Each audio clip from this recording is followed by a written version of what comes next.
Hey YouTube, long time no speak. Back with one of these video things that we used to do after locals. Obviously, as you know, I haven't been going very often, but went again, so why not? Also, there's more of an important reason. The deck profile of the deck I won with today is going to be here. I'll leave an annotation to the time when the actual deck profile starts. Before that, we've got some other shenanigans going. First, my map. I have had this map for a couple of weeks now, but I have yet to do a video that had real cards in it since, so I want to show it off. I don't care if people don't want to see it. I want to show it. It's pretty. Peace is high, by the way. He's back here. I thought I'd go over all the random shizazzle I got from. I didn't put this in any sort of order. I just realised, but whatever. I got a bunch of stuff from. Like, I bought some cards from Jack, or the Yu-Gi-Oh! Musketeer, if you're subscribed to him. He's another Yu-Gi tuber, you might know him, maybe not. So I bought some stuff from him, and then I just traded a bunch of, like, some Vanguard cards from that Bermuda Triangle set, because there's one person there who wants to build the deck. And I was like, these are all spares, I already have 2 of these decks. So anyways, just pretty much go over stuff. I got a Rope of Life. Really random card. I don't want to use it for anything at all. It's just a nice rarity, it's the original print of it. I traded, I don't even know, I can't even remember what I traded for it. Cardinals, one of the cards I got off of Jack. I wanted that for a Firefist deck I want to build. I got an Abyss Barlin. Like, you're going to start seeing some really random crap, I mean like absolutely random useless stuff like this, Sophia, because the amount of stuff, I can't remember who it was, I think it was Ross, the amount of stuff he wanted to trade off me, I was like, you've got stuff I kind of maybe would want one day, so I just traded for a bunch of it. A super rare Turtle Tracer, because I already have 3 Ultras, not have a super. A super Go-Go Giant. A playset of Zarkonias, 2 Seraphonites, 2 Sardoinks. I don't even know why I trade for Sardoinks. Or Seraphonite, now I think about it actually. I don't use that in the deck that I want these for either. I suppose I can use Seraphonite in my work. Gishki Natalia, because she looks awesome. 2 Gusto Griffins, so I have a playset because, you know, it's such a good card. Yeah, I got a bunch of dragons, actually, from different people, but how many did I end up getting? Oh jeez, I got at least 1 of each dragon, that's pretty cool. I got 2 Redux, 2 Tempest, 1 Tidal, 1 Blaster. No, I'm not building dragons. No, I didn't need them except for the Blaster. The Tidal's nice because I took some Tidals out of another deck for a deck I was using today, you know. Crimson Blader, 5 Fists I guess. I'm going to use the Synchro build. Gimme Copy Giant Grinder, one of the numbers I was missing, and also it's an awesome card I've been wanting for ages. Buffalo for said 5 Fist deck. A Tour Guide, because I don't friggin' know. I didn't trade that with anyone, I pulled that in one of my packs. It's the only card from the packs that I pulled that wasn't just complete junk, that I didn't just trade away within the first minute of owning it. Oh actually no, and I got this as well, I pulled that as well I think, Super Kage. And Fantasy Guardian for no reason. Grinder Golem, unfortunately it's in pretty bad condition, but I finally have a 3rd one, so I might have to make... You've probably seen the deck by now actually, Inferno Tempest deck. I've been working on it for years, it's like, I know the cards I want to run in it, but I haven't perfected it, I haven't got all the cards. And then your Yu-Gi-Oh channel goes and does it. Tch, what a rip-off. Also got a Cock-a-Doodle-Doo. Oh yeah. I wanted this card ever since it was announced, and that was only like a week ago. But it's awesome. It's a chicken, and it's got some hamsters, and could you get any cooler than that? No, you cannot. So, deck profile time. Let's do these. Now, as the title has obviously already told you, this is a fish frog deck. I came 3rd with it. This is the 3rd time, or 4th time? Pretty much every time I've gone to local since July, to on my birthday, and then I started going a couple of times. I have come like 4th or 3rd, whatever. It's the same place really, because we don't do a tiebreaker. So I've just every time I keep changing deck. I think that's what it is. People at our locals kind of think, oh, it's this person. I know what deck they're using. And when they go against me, it's like I've got no idea what deck you're using because you keep changing your deck every week. So note that's 432. We will start. Obviously, it's got a frog engine in there, so we start with 3 swap frogs. To finish off the frog engine, we have 2 dupe frogs and 1 Treemon frog. I was trying it with 2 Treemon frogs, but I found I really didn't need it. There was no point to having the second Treemon frog. While quite often this one does stay on the field, and if I had a second I could go for a rank 1 Exis. I don't run a rank 1 Exis. I wouldn't have the room for it even if I did run a second Treemon frog, so I really, no, it's pointless. I think that frog engine works pretty well. Now for the fish side of things, you actually can't see that at all. Super Ancient Deep Sea King Coalacanth. I frigging love this card. I got this Playstyle of Ultimates off a friend of mine years and years ago, because when I was a kid, or I suppose when I was a kid, on the video games, I built the fish frog deck. I suppose it was actually a thing. I didn't know it was a thing. I just came up with the idea because I love frogs. Like, they're one of my favourite decks. They were my original deck. And this fish frog thing where I was just like, oh, I use the old fishbowl launcher and stuff like this. I didn't realise it was actually a real deck. I didn't have the internet back then. But I accidentally made a top tier deck. I found it really, really enjoyable. So as soon as I found someone who owned like, 3 ultimate Coalacanths and didn't want them, I traded them off them straight away. I was like, I'm going to build that deck even if it isn't out. And then Fishbowl Archer came out and I thought, I'm rebuilding it. Hell yeah.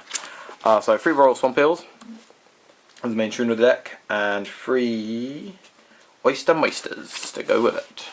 Oyster Moister won't leave the field except by battle. You summon the Oyster token, which is a level 1 non-tuner obviously. So that really helps with your synchro plays. I'll go over some of the plays I can do after the video, after the deck profile, sorry. 2 Fishbowl Planters and 1 Fishbowl Archer. Now again, Archer was one of those cards I was running at 2. It was really clogging, and considering you have to control no cards to use his effect, unless I banish it for title, it's always going to be in the graveyard as soon as it goes there. The whole point of this deck is, obviously you've seen Swap Frog, is to get things to the graveyard as quick as possible. Like certain things, I want Treebone in the grave, I want Fishbogs, all 3 of them in the grave. And the next bit here is also what I want in the grave. 2 Nimble Anglers. Now when Nimble Angler is sent from your hand or deck to the graveyard, you get special summon 2 Nimble monsters from your deck. Then we have Nimble Sunfish. When it's destroyed by battle, you can send 1 fish monster from your deck to the graveyard to special summon another Nimble Sunfish. So if he gets destroyed by battle, effect, send Angler to the graveyard, special summon another Sunfish, and then special summon 2 Nimbles from your deck from the effect of Angler, being 2 Mantas. Now I might run Manta at 3, because I want to run Sunfish at 3, but I don't own a 3rd one, which was really annoying. As soon as I do, I'll be putting a 3rd one in. But Manta's effect is kind of useless. If it's destroyed by a card effect, you can special summon as many Mantas from your deck, is it? Yep, just from your deck. I've never used it. So that's kind of why I don't want to run it at 3, because it will just clog my hand if I draw it. But at the same time, I want to always be able to get those Nimble Anglers effects off, because I can special summon 2 Nimbles without having normal summoned, and then tribute them both to summon Coalacanth. It's really, really good. Next up, I run 3 Titles. As any Mermail player knows, a Lantern player, whatever, Tidal is really good at getting water to the grave. To use his effect, ditch him and 1 water from your hand, and then ditch a water from your deck. Winning? I mean, I can say I've got like Archer in my hand, or Blaster, or like Treebone Frog. I can get that to the graveyard, and if I want the monsters on the field, I can send the Nimble Engine, or send one of the other cards I want in the grave. It's really, really good. I also run 1 Stream with it, just because I'm free, so not running Stream would be a bit silly, really. Also, Stream also has another water monster, send stuff to the graveyard. 1 Mermail Abyss Bike, he's level 4 fish, which actually helps. I really need some level 4 fishes. And Abyss Bike, obviously, you can send 1 water from your hand to grave to search something, so it helps. I have a level 4 fish. I also run Hammer Shark, 2 of them. It's a bit of an odd choice, but it worked out well. I was actually playing a wind-up player today, and they said, why aren't you running Wind-Up Shark? He's got a point, you know. I don't know. That's probably a better idea. But while I'm not running it, Hammer Shark's effect, once per turn you can lower his level by 1, especially summon a level 3 lower from your hand. That works really well in conjunction with this one, Shark Stickers. When a water monster or whatever, fish sees up an aqua, special summoned, you can special summon him. So if I have another level 3 man like Archer, summon him, effect, special summon Archer, special summon this, overlay all 3. Yeah, I ran an Exist that one's free, and no, I'm not running the Mermail. You'll see when we get there. And if you have a monster, I also run Gauze, because this deck doesn't really have back row, so Gauze will stop those OTKs. Didn't stop me getting OTK by Mermails all day. Well, I say all day, only twice. But in a row, and it was really annoying. Spells, Rubon, Heavy, Dark Hole, you know the drill. Avarice, because I want those monsters. Some like the Nimble Engine, I'm always going to shuffle them back in the deck. Obviously some cards I want to keep in the graveyard, so I don't just use this the second I have 5, but I really need those draws.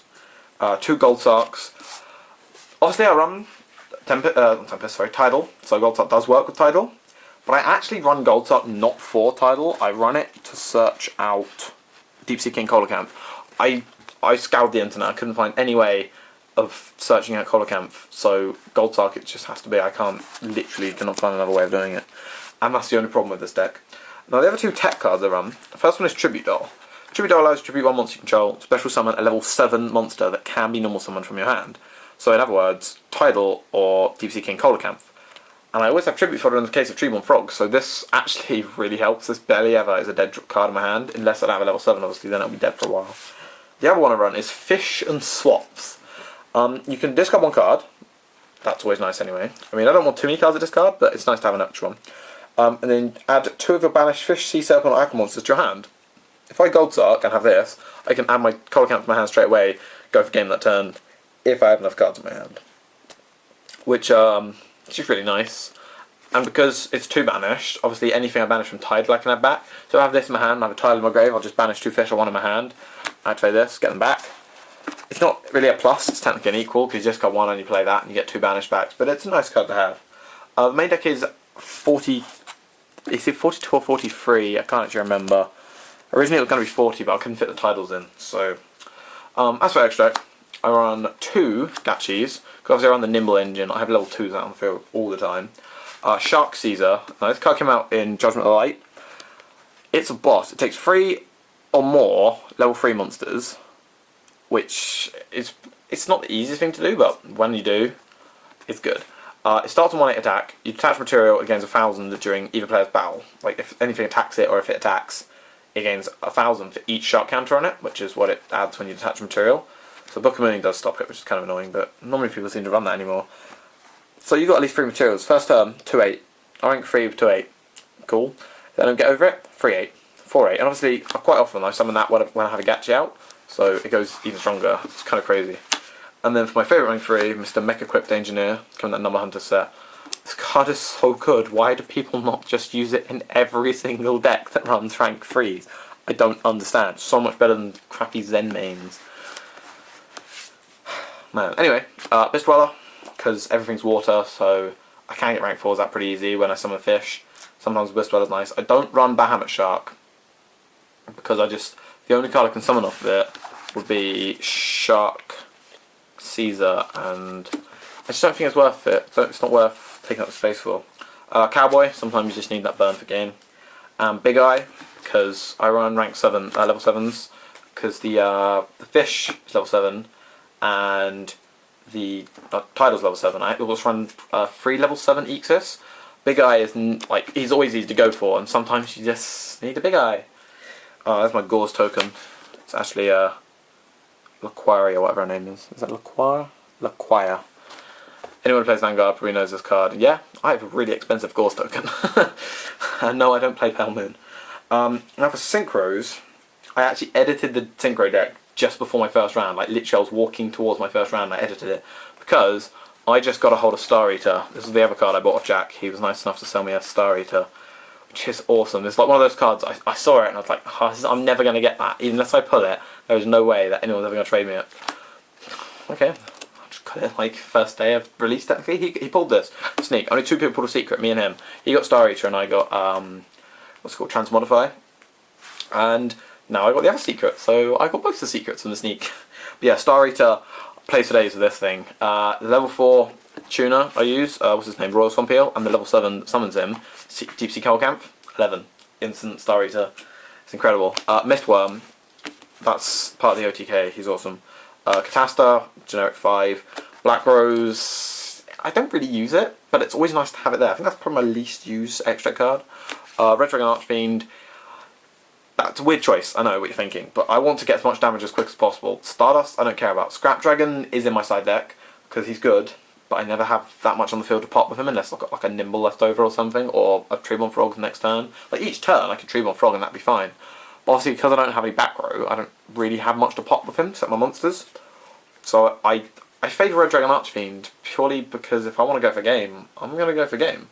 I don't summon him that often, but it's nice to have. Scrap Archfiend, part of the OTK, I wasn't really going to run him, and then I thought, I can't quite get enough damage when I go for my OTK, because I was using my next card, Gungnir, but it was leaving them with 200 life points. I was like, how am I going to get that extra 200? And then I remembered Scrap Archfiend as a card, and I was like, he may be a normal monster, but that extra 200 is going to give me game, so I'm going to run him. I was on Armory Arm. If I found another extra card that I wanted to run more, I'd probably take this out. I never use it really. But I can go for it with Treeborn Frog and Fishwalk Archer. So... And the effect obviously of Archer destroys on non-water monsters, so if I control all water monsters, then Synchro for this, and equip it, it won't actually destroy it, because it'll be a equip spell. So it kind of gets around Archer. And then there's my Oyster token. So there's my extra deck. It's a bit mix-mash, but it worked pretty well. My side deck though, now this one's a bit of a weird one. Needle Sunfish is the only monster in here, the only effect monster. I sometimes feel that my opponent's decks have a little bit too much power. I just can't get over it or something, or my OTK can't quite get rid of all their cards in the field and leave them with one. This can help get rid of a little bit of their attack when it's synchroed with, because it doesn't obviously have its effect on the field, but when you synchro with it, it'll still get its effect anyway. I wanted to main it, but I couldn't find the space. I have it in my side, but I never really use it.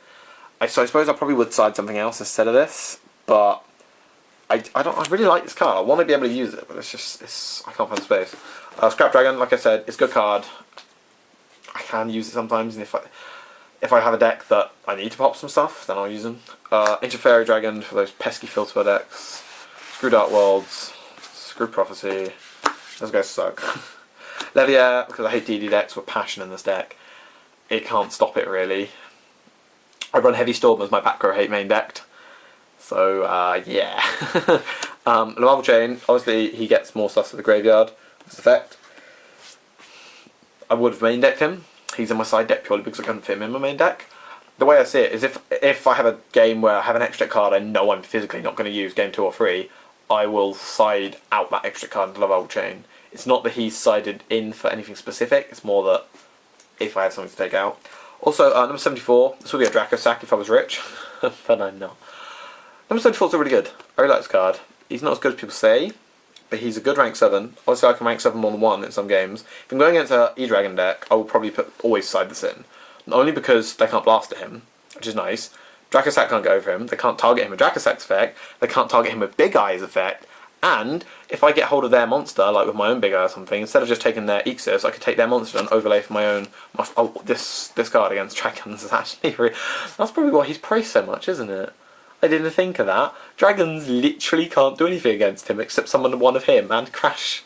Oh wow, that's actually kind of funny. Well, there we go. We've learnt something here today.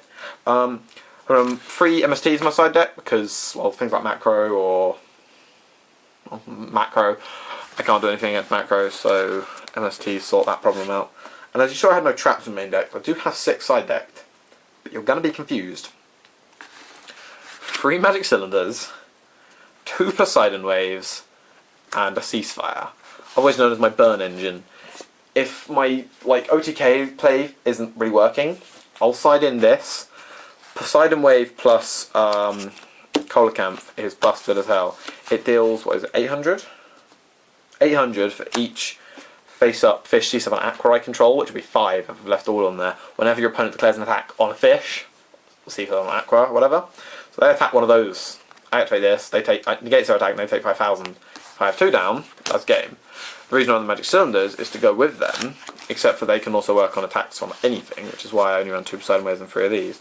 Negate the attack and then burn them for their own attack, which comes in incredibly useful.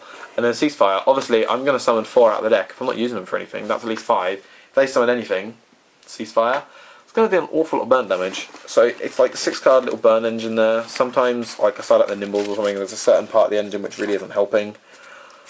So, well, yeah, we've still got a little bit of time. I'll just go through some of the basic plays. So you saw how many cards I have to get things to the graveyard.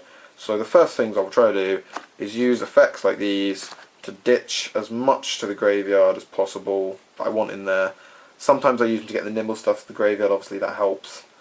Pretty much these 3 cards here are the main engine of the deck. Well, not really so much him, he's nice, like added extra, but these 2 cards are 3 of both. Main engine of the deck, get everything to the graveyard ASAP, and away we go on our plays. Also, this one actually helps because you mill the top card of your deck, and sometimes that happens to be it.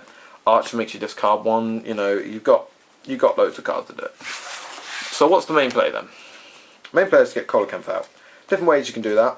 Activate the effect of, like, say, Swapman Frog, discarding Nimble Angler or something. Summon 2 Nimbles, tribute them both for him. Coalacanth effect, go. Coalacanth also discards, by the way, so I get stuff to the graveyard that way. Sometimes, like if I've gone 1 turn, I'll set this or I got in the graveyard somehow. He comes out, I activate Tribute Doll. Tribute Tree Frog, summon Coalacanth from my hand, plays for days.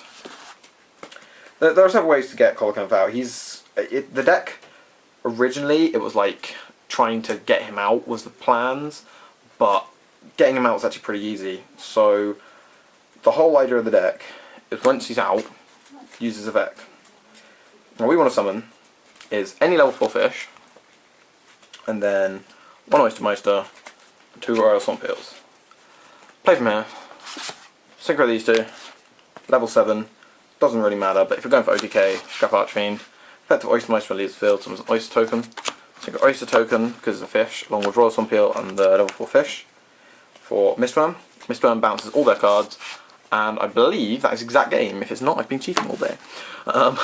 But from what I worked out, that was exact game. It's 8,000 exactly, which is really, really nice. If they've gained life points, obviously, it kind of sucks, because I played against Noble Knights today, so they'd gained life points. So I didn't do this exact play, but I did a similar play, and it did a little bit less damage, but I couldn't have OTK'd me if I did this play, which is why I didn't go for it. Because obviously it's normally an all-out play, you use up most of your hand, and I mean, with OTKs, normally they don't work, normally they get stopped, but because of Mistworm, if you draw Heavy Storm, and you can summon this in the same turn, which I did actually about 3 times today, you win. There's literally nothing they can do about it unless they have Starlight Road and Solemn Judgment down, Solemn Judgment this, and then fair enough. I mean, today actually, this got warninged and judgmented in the same game, which lowered my opponent's life points an awful lot, and then ended up attacking the game with Shark Caesar. Because I was like, okay, I've got different plays to do. That's the thing I really like about this deck. I mean, you've got the OTK plays. If your opponent knows what the OTK plays are, they're going to try and stop it as quick as possible. But that's not necessarily a bad thing. Most people stop decks by using Solemns, which lowers their life points, meaning you can do more damage. And if you know they're a very Solemn heavy deck or a very Negate heavy deck, that's when you start siding in your traps. It really helps to get that extra bit of burn damage and knock them out quicker. It's really, really fun deck. It does take a little bit of getting used to. It's not just like a pick up and play kind of deck. But if you like fun, skillful deck, I know people look at me like, oh, it's an OTK deck, it's not skillful. It actually is. Okay, yeah, there is one basic play you always go for, I just showed you. That's nice. But if you can't pull that off, you're going to have to do something else. The only deck this thing has problem against is Mermails. They are way too fast. I mean, I didn't play Prophecies of Dragons today, because we don't have any other locals, because the Dragon players still play Mermails, because they know, obviously they're going to win with Dragons, so it's pointless. They still always win with Mermails. Well, saying that actually, one of the Mermail players did come 4th today, so I did technically beat him. I didn't actually beat him, but you know. I lost to the guy that beat him, who then came 1st. So I suppose it was only losing to the guy that came 1st. As you know, I lost to, what was the other deck I lost to? Fire Kings. That was an interesting match. I think it's an alright matchup, but obviously you can't keep anything on the field, so you have to do your play in one turn. I did manage to OTK him once, but he was a good player. I'm not gonna lie, he's a really good player. He managed to stop my plays at the right moments. You can't just try and stop, because sometimes people are like, okay, I'm going to stop your play here, and I'll be able to carry on by doing something else. But if you stop the play at the right moment, it can really harm you. Which is probably why you should run traps, but if you run traps, Treeborn Frog's less reliable, and he's one of the most reliable ways of this deck working. It's a really hard mix to do. It took me a while to perfect this deck. I wouldn't say it was perfect still, even though I said I was perfecting it.